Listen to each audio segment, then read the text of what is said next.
정부가 보건의료 분야에서 오는 2022년까지 5만 5천 개 일자리를 새로 만들기로 했는데요. 또 내년에 사회서비스원을 설립해서 국공립 어린이집을 직접 운영할 계획입니다.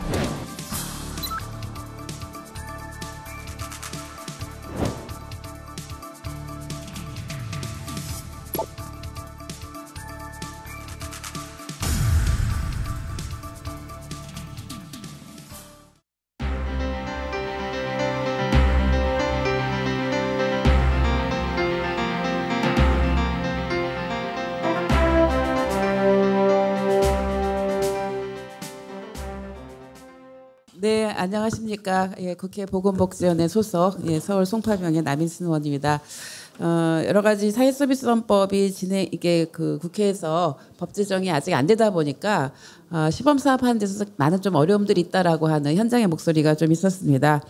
특히 이제 우선 위탁 조항이라든지 이런 부분들이 이제 정비가 안 돼 있다 보니까 여러 가지 저희가 사회서비스원을 통해서 좋은 일자리를 만들고 그런 좋은 일자리를 운영하고자 하는 그런 부분들이 제대로 진행되기 어렵다라고 하는 그런 어려운 점들을 말씀을 하셨고요. 그리고 또 그 다양하게 하고 있는 어떤 요양이나 아니면 보육에 있어서 어떤 민간단지 하고 있는 일들과도 서로 또 좋게 또 저희가 상생관계를 맺어야 되는데 여러 가지 이걸 지원할 수 있는 시스템이 지금 예산이 확보가 안 돼서 어렵다. 그래서 이 부분이 올해 그 법 개정과 예산에서 확보가 돼야만이 가능하다라고 하는 그런 현장의 목소리가 있었습니다. 그래서 또 내년도 사업에는 또 7개 광역자치단체에서 또 요구를 했습니다. 이거는 뭐 중앙에서 해라가 아니라 그 지역에서 그런 요구가 올라와서 7개에서 사회서비스원을 추진하겠다고 7개 지역이 하겠다고 얘기를 했고 그런 만큼 이미 예산이 확보된 거는 사실은 법이랑 똑같은 효력을 갖기 때문에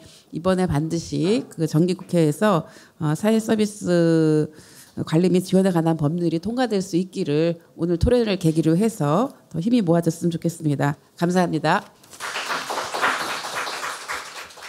네, 반갑습니다. 저도 보건복지위에서 일하고 있고요. 경기 부천 소사 출신 김상입니다. 다들 아시다시피 지금 보육이라든가 노인이라든가 여러 가지 우리 사회에 지금 점점 그 확대되고 있는 이 그 돌봄 케어와 관련한 그 사회서비스 영역이 이 영역이야말로 사실은 어떤 시장에서 해결할 수 없는 민간이 주도적으로 참여해서 시장에서 만들어내고 할 수 없는 그런 사회서비스 영역입니다. 그런데 이런 사회서비스 영역을 민간에서 어찌 보면은 시장에서 거의 다 해결하다가 이 문제로 인해서 우리 국민들이 겪는 그 어려움 그리고 이 또 서비스에 종사하는 사람들의 어려움 또 실질적으로 이런 서비스를 담당하고 있는 그런 어떻게 보면 업종의 어려움 이런 부분들이 다 정말 폭발적으로 이렇게 드러나기 시작을 하고 이게 이제 공공부문으로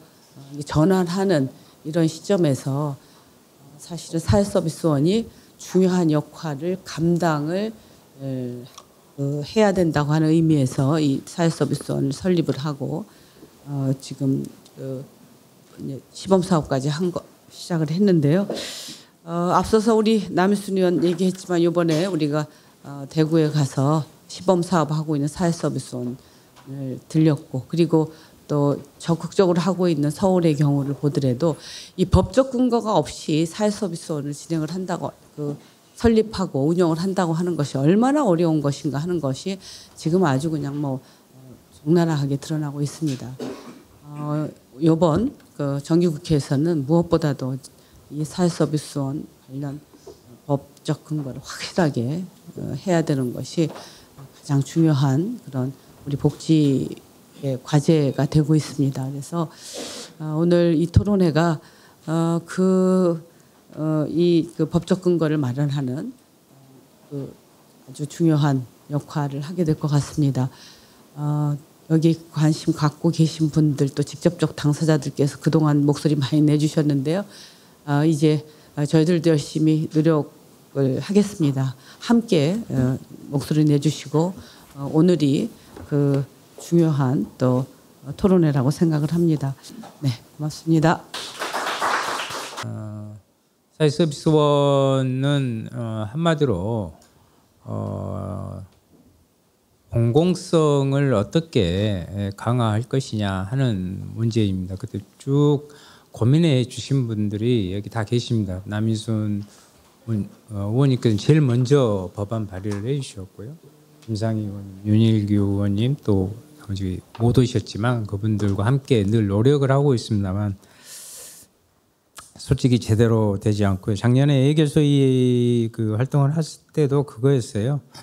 뭐 법도 없는데 왜 예산을 해가지고 4개 시범 사업을 하냐 해가지고 그래서 시범 사업을 하는 건데 그것조차도 이렇게 전부 자르려고 하는 것을 계신 분들이 나중에 법을 할 테니 이것이라도 좀 하자 해가지고 겨우 예산을 소규모로 해서 지금 시범 사업을 하고 있는데요.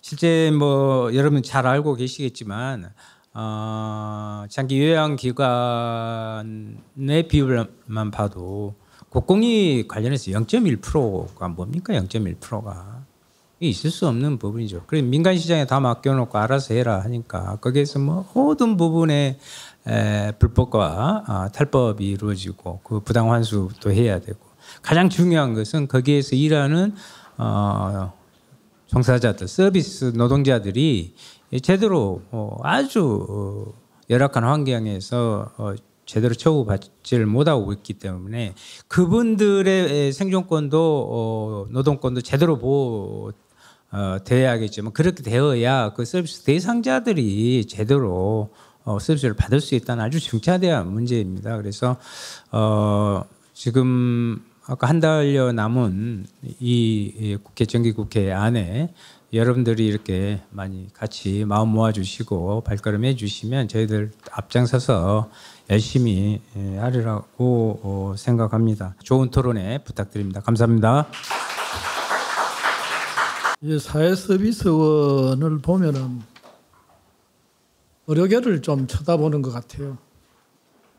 우리나라 병원의 95%가 민간입니다. 5%가 공공 부분입니다. 그래서 이제 공공재라는 이름으로 국가가 이제 제도를 시간이 흐르면서 이제 제도를 이렇게 강화시키면서 이제 의료계하고 정부하고 이렇게 갈등이 생기기 시작합니다. 사회서비스원도 내가 그런 관점에서도 좀 봐야 될 거 아닌가 그런 생각이 들어요. 왜냐하면 우리가 일본은 벌써 거의 아마 사회서비스 분야가 한 20한 5% 가까이가 공공부문으로 되어 있잖아요. 그리고 그 대부분이 보면은 특히 어린이들 관계되는 것이 많이 되어 있죠.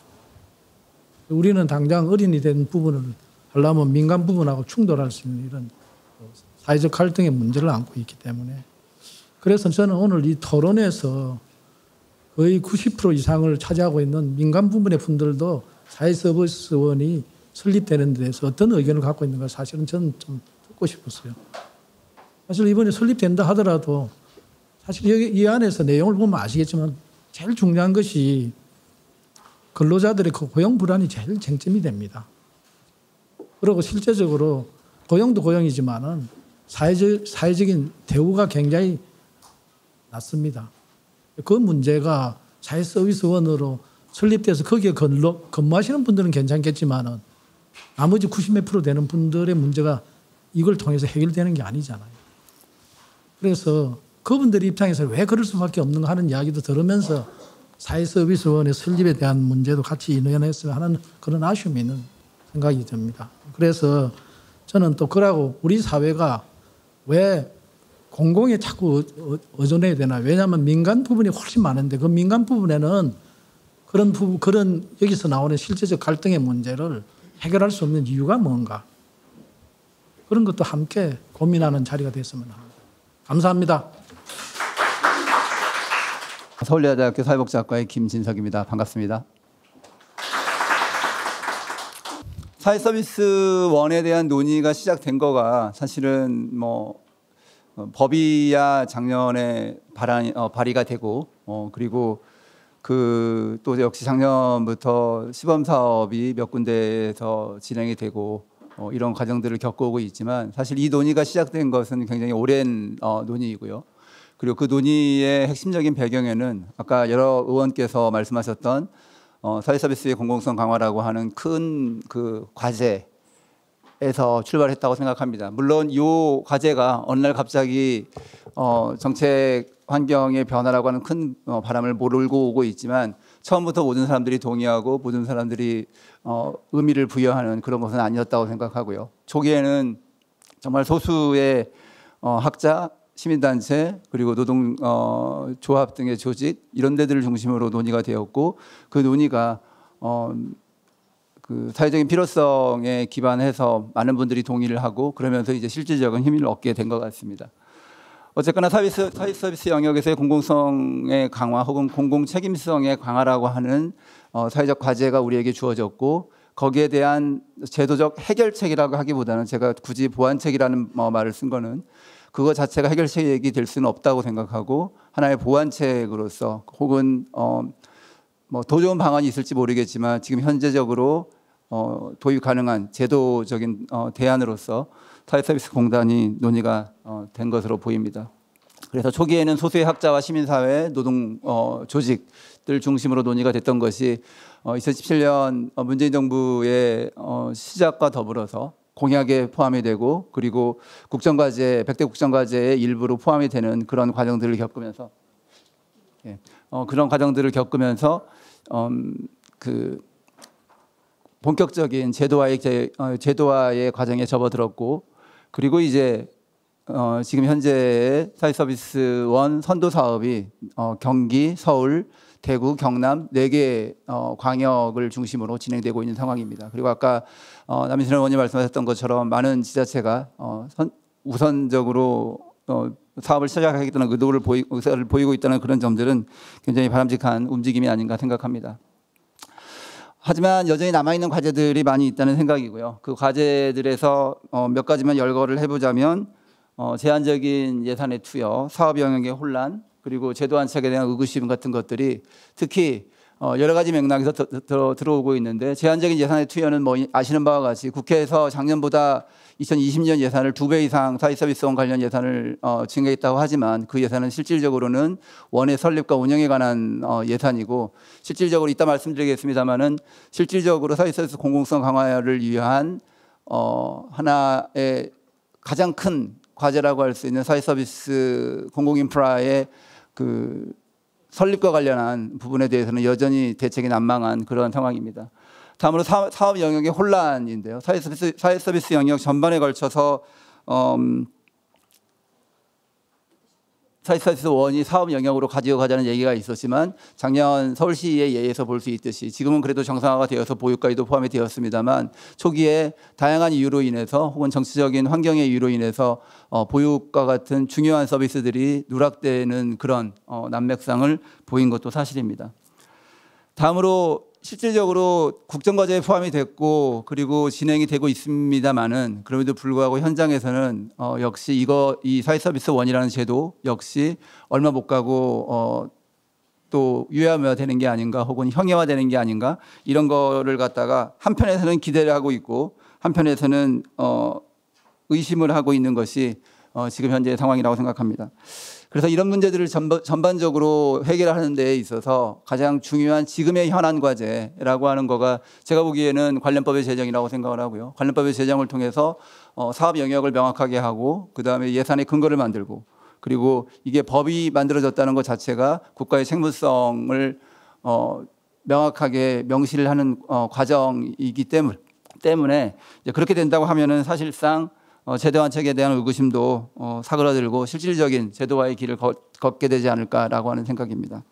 아시는 바와 같이 이 사회서비스 공공성 강화라고 하는 과제는 지속적으로 논의가 되어 왔던 과제고 그리고 사회서비스 원이 왜 우리가 만들었는지 그리고 왜 이 원에 대해서 우리가 애초에 고민을 했는지라고 하는 거에 대해서는 여기에 앉아 계신 분들은 많은 분들이 이미 그 의미를 가지고 알고 계실 거라고 생각을 합니다. 제가 생각하는 제가 드리고자 하는 첫 번째 질문은 왜 사회서비스 원이었냐라고 하는 겁니다. 대체 왜 우리가 사회서비스 원을 가지고 고민을 했느냐라고 하는 거죠.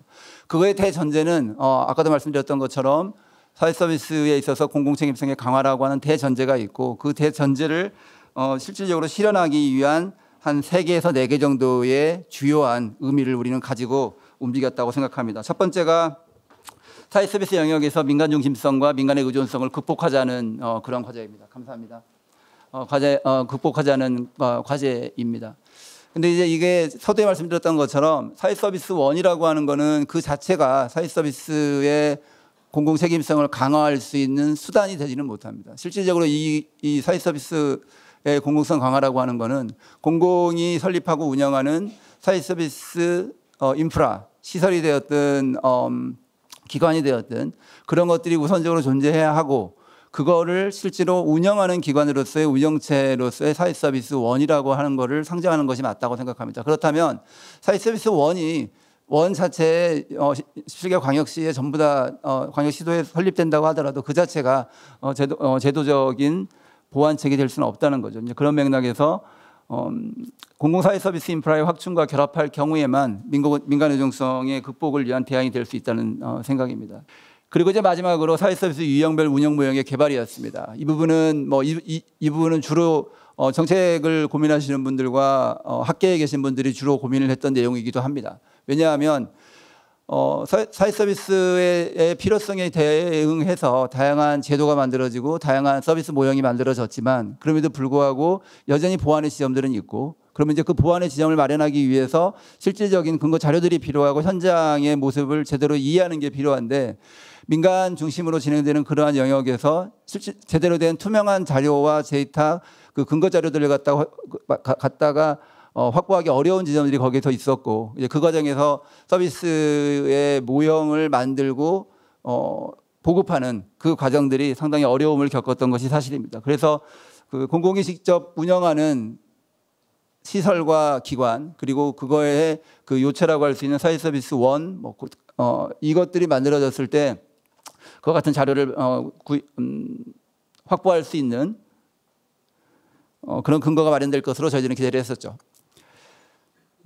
그래서 지금 현재 이제 시범 사업을 하고 있습니다. 이런 문제의식에서 시작했던 서비스 원이 지금 시범 사업을 하고 있고 한 2년 가까이 정부 출범 이후에 2년 가까이 공공의 그 책임성을 강하게 하겠다는 다양한 정책들이 제도가 되고 도입이 되고 시행이 되고 있지만 지금 현재적인 상황에서 이것이 어느 정도나 질문에 답하고 있는가 사회 서비스 원이 여기를 좀 확인해 보고 싶습니다.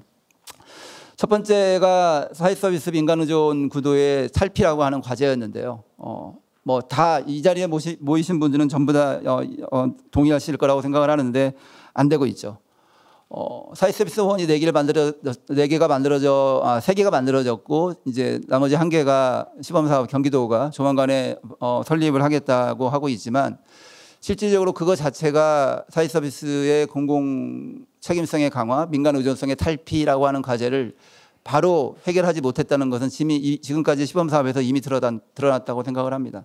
이 지점에는 아까 말씀드렸던 바와 같이 공공사회 서비스 인프라의 획기적인 확충이라고 하는 과제가 같이 갔어야 하는 거였는데 이제 그 지점을 우리가 놓치고 갔던 측면이 있는 거고 지금 당장 뭐 사회 서비스 원을 정부에서 정책으로 만들기 전부터도 시행해 왔고 준비해 왔다고 하는 서울시조차도 보육이라든지 요양이라든지 그리고 장애인 활동 지원과 같은 이러한 영역에서 얼마만큼이나 공공의 주도성을 가지고 공공이 정말 그립을 쥐고 이 영역에서 활발하게 운영을 하고 있는지 이 부분을 생각을 하면 아까 윤일기 의원님 말씀하셨던 바와 같이 90% 이상 되는 민간 종사자들의 노동환경이라든지 그들에 대한 공공성의 강화라든지 이러한 과제는 전혀 해결되지 못하고 있는 것이 지금 현재 상황인 것 같습니다.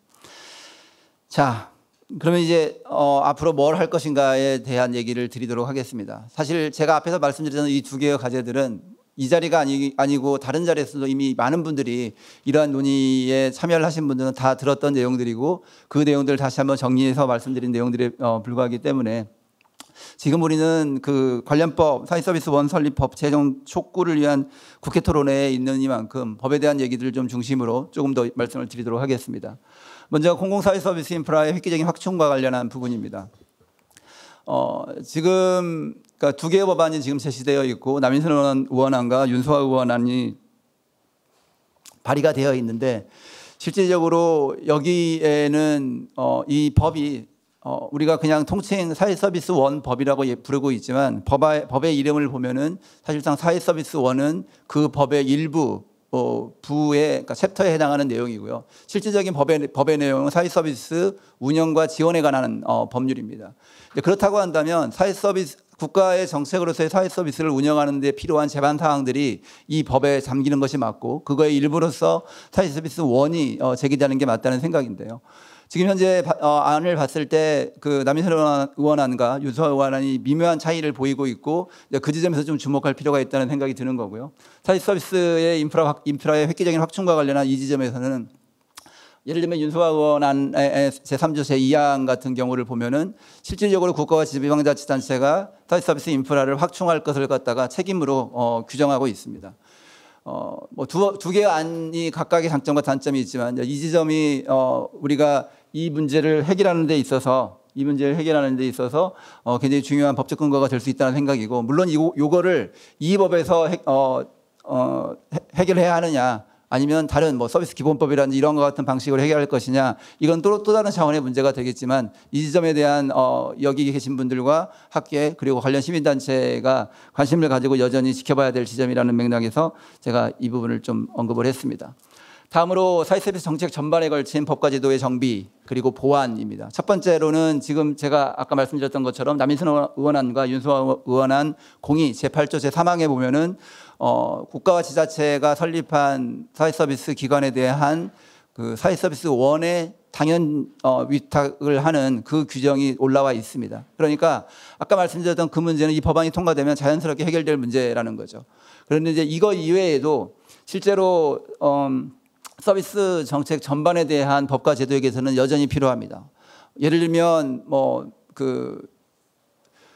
장애인 정책이라든지 장애인 서비스 분야라든지 그리고 노인장기 위안과 같은 이런 영역들은 사회서비스 1이 아무리 노력을 하고 아무리 지방정부의 지방자치단체의 재정을 쏟아붓는다고 하더라도 실질적인 서비스의 질을 향상 그리고 그거를 위한 전제 조건인 노동 조건의 향상 이러한 것들은 수가 체계라든지 보험 체계 요거에 1차적으로 제한되는 측면이 있습니다. 그러니까 1차적으로 거기에 의해서 제한이 되고 그거를 지방자치단체가 어떠한 방식으로든지 메워 나가면서 예를 들면 그 요양보호사나 장애인 활동지원사들의 월급제 실현 이런 것들은 실질적으로 그러한 거에 대한 일정한 정부의 제도의 변화가 없이는 장기적인 지속 가능성을 갖기가 어려운 그런 과제라고 생각합니다. 그렇다고 했을 때 실질적으로 이 사회서비스 1을 만드는 거를 정책과제로 하는 것이 아니고 공공성 강화라고 하는 거를 정책과제라고 한다면 1의 설립과 더불어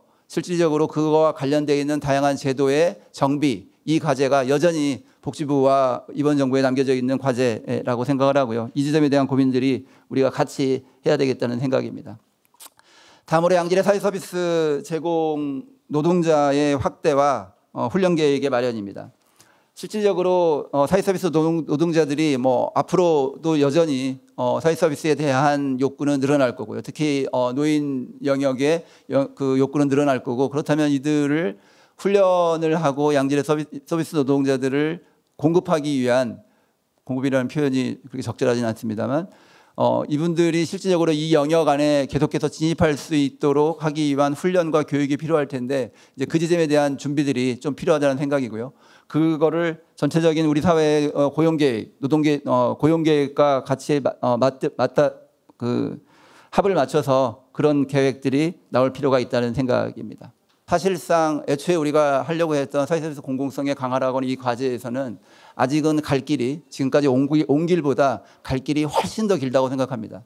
그래서 지금 사회서비스 1 법의 제정이라고 하는 여기에서 끝나는 것이 아니라 실질적으로 이 우리 사회에서 사회서비스의 공공성이 강화되고 시민이 돌봄과 관련한 사회서비스의 욕구와 관련한 고민을 민간과 누군가 다른 사람에게 의지하는 것이 아니라 국가의 제도에 의지하면서 자신의 삶을 누릴 수 있는 그런 사회가 올 수 있기를 기원하면서 발제를 마치겠습니다.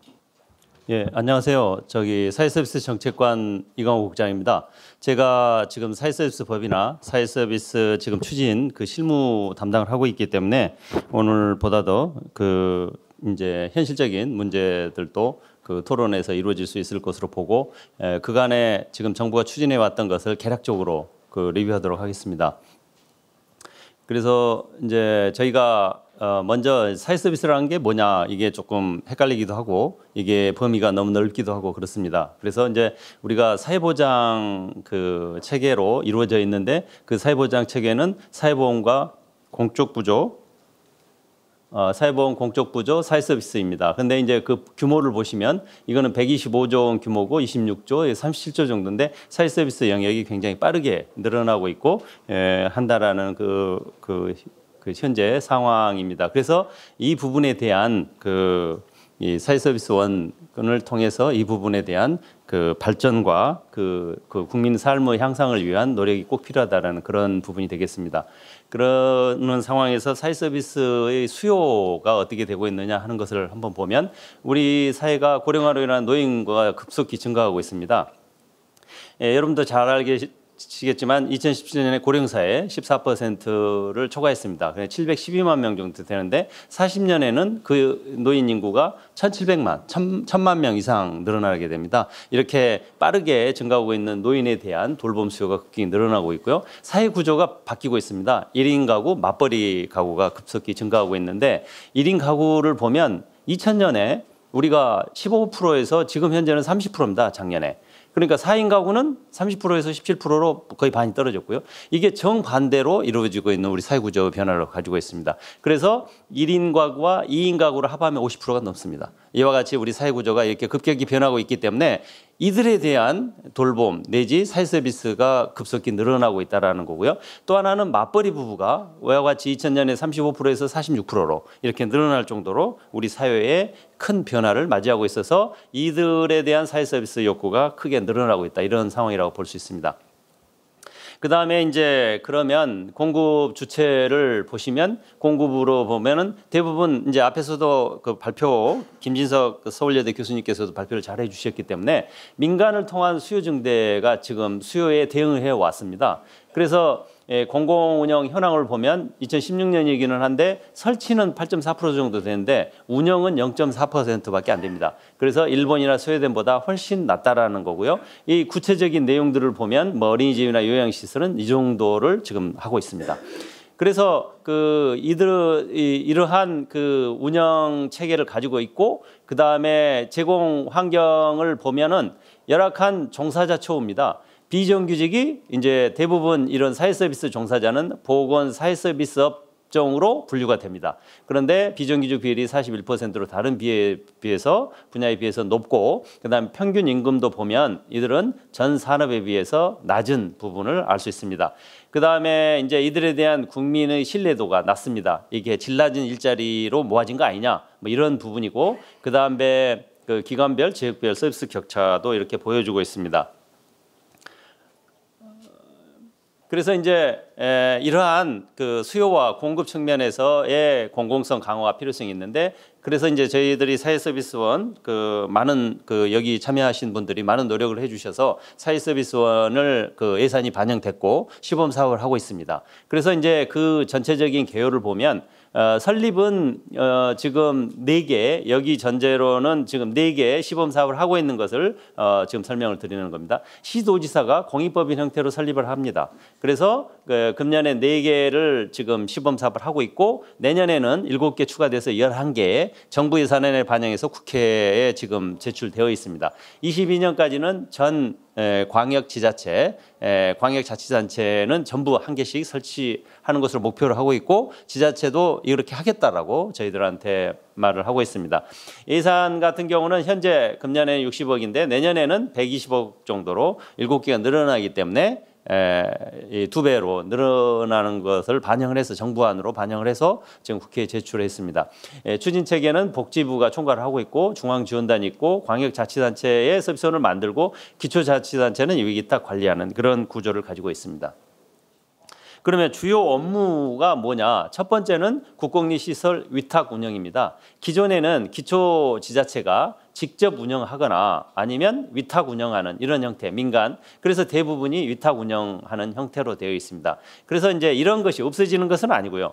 이래서 여기에 문제점이 있기 때문에 공공성을 더 강화해야 된다 하는 측면에서 광역 지자체가 사회서비스원을 만듭니다. 그래서 위탁 기초 지자체로부터 위탁을 받아서 이렇게 운영하는 그런 형태가 되겠습니다. 이 부분을 이제 보강하는 그런 부분입니다. 이 부분이 공공성을 강화시키고 민간을 리딩하는 그런 역할을 하도록 만들려고 그렇게 하고 있고, 이제 이러한 사회서비스원이 하기 위해서 위탁 대상이 어디 부분이냐 그러면 사회서비스 전부 대상으로 하고 있지만 우선 위탁 대상을 설정을 하고 있습니다. 그래서 신규 설치 국공립시설, 지금 보육이나 요양 같은 경우 22년까지 이 정도로 하고 있는데 이 중에 일부를 우선 위탁을 받을 수 있도록 하려고 하고 있고, 위법이나 불법 발생 시설 또는 평가 저조 국공립 시설 뭐 이런 것이어서 공공 부분이 아니면 할 수 없는 그런 시설, 대구 사회서비스원이 지금 희망원 하고 있는데 이 부분이 되겠습니다.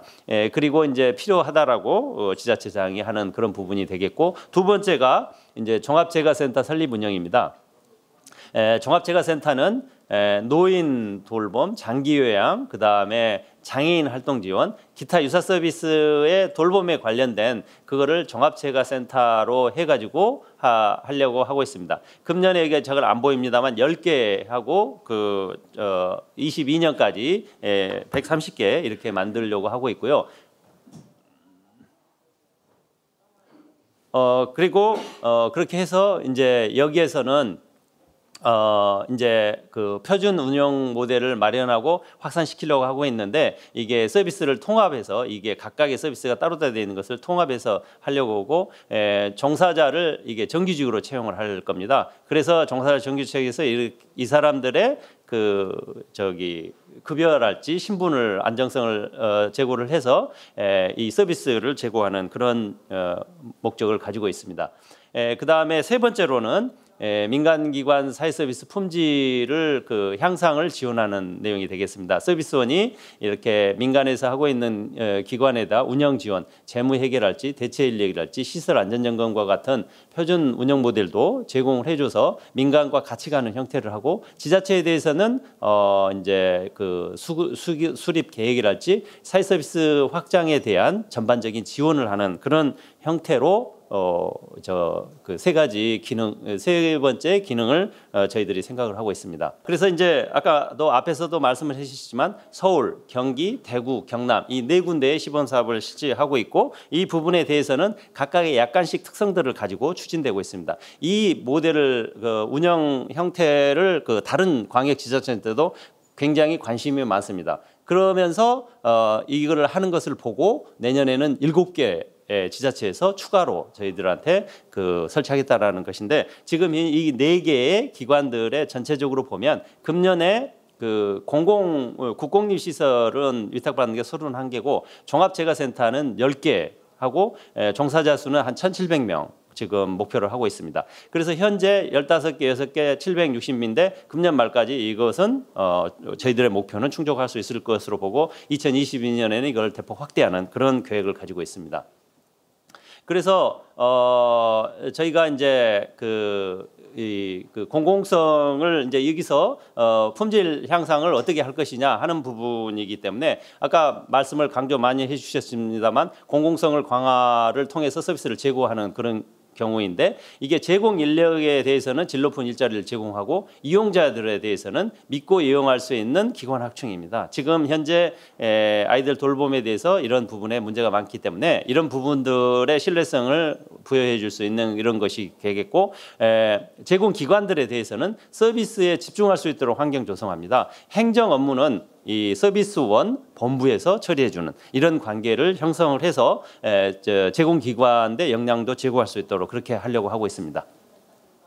그 다음에 이제 그 제공 이거를 세부적으로 보면 제공 인력들에 대해서는 이제 고용 안정성을 강화해주고 근무 환경을 개선해주면 이들의 만족도가 높아서 질 높은 서비스와 이들에 대한 일자리를 제공해 줄 수 있도록 그렇게 하고 있습니다. 고용 주체를 서비스 원장이 직접 하도록 하고 근무 형태는 이제 그 탄력적으로 할 수 있도록 하시면 보수는 임금 기준안을 마련을 해서 이분들이 월급제로 받아갈 수 있도록 하고 승진 전보도 할 수 있는 그런 형태를 그 지금 구도를 마련을 해서 추진을 하고 있습니다. 교육 훈련을 체계적으로 할 수 있도록 또 저희들이 준비를 하고 있고 지금 시행을 하고 있습니다. 이용자들에 대해서는 아까 말씀하셨듯이 기관을 믿을 수 있도록 저희들이 그렇게 하려고 하고 있고 이제 보조금 수령이랄지 이런 것들을 사회서비스 직접 하도록 하고 서비스원에서 복식부기랄지 발생주기로 해서 부정수급이나 이런 문제를 없도록 그렇게 할 예정으로 있습니다. 그 다음에 이제 그 제공기관 아까 말씀드렸듯이 행정 업무나 그 이런 대응을 사회서비스원 그 전체 차원에서 해결을 함으로써 그 실지 업무는 예를 들면 사회서비스 어린이집을 하고 있다면 어린이집 종사자들은 이런 업무를 덜고 자기 그 종사하는 서비스 제공에 역량을 집중할 수 있도록 그렇게 하고 이제 권리 의무 관계랄지 이런 것들을 사회서비스원이 직접 나서서 함으로써 모든 것을 그 투명하게 할 수 있는 그런 관계를 만들려고 하고 있습니다.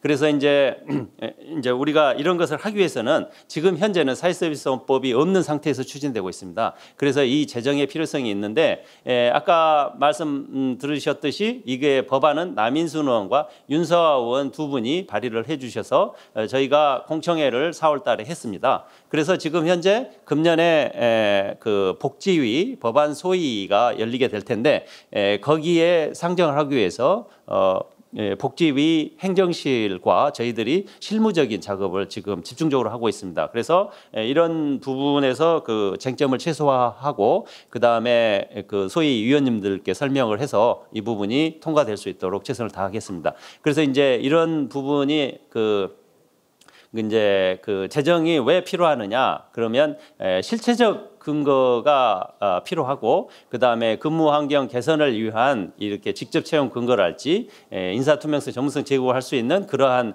법안의 근거가 좀 필요합니다. 그 다음에 이제 특히 이제 필요한 게 우선 위탁이 지금 제대로 안 되고 있는 그런 측면이기 때문에 우선 위탁에 대한 근거를 하고 그 다음에 그 투명한 기관 관리를 뿐만 아니라 그 다음에 지자체의 통합 조정할 수 있는 통합 리딩을 할 수 있는 그런 기관으로 자리매김을 할 수 있도록 하기 위해서 사회서비스원법이 저희들한테 꼭 필요한 그런 부분이 되겠습니다. 그래서 이 부분을 위해서 저희 실무적으로 지금 현재 아까 의원님들은 적극적으로 정치적 지원을 해주시겠다고 했기 때문에 실무적으로 여기 준비하는 과정에서 시간이 지체가 되거나 없도록 문제가 없도록 그런 준비를 해 나가도록 하겠습니다. 예, 감사합니다.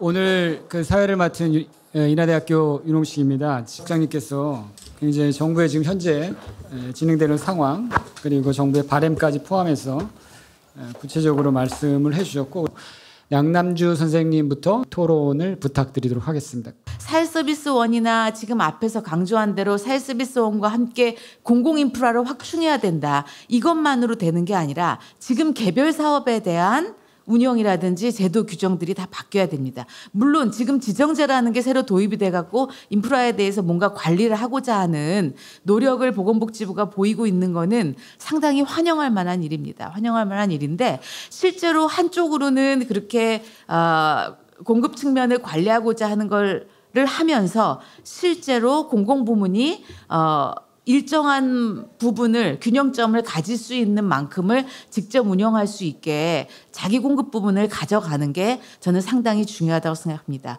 왜 중요하냐? 사회서비스라는 거는 어느 수준까지만 한다라는 정답이 있는 게 아니라 국민들의 삶의 질이 높아지면서 또 고령화가 진전되면서 그 양과 질이 끊임없이 더 많은 것들을 요구하게 됩니다. 지금 사회서비스원 법이 없기 때문에 어떤 문제가 생기느냐.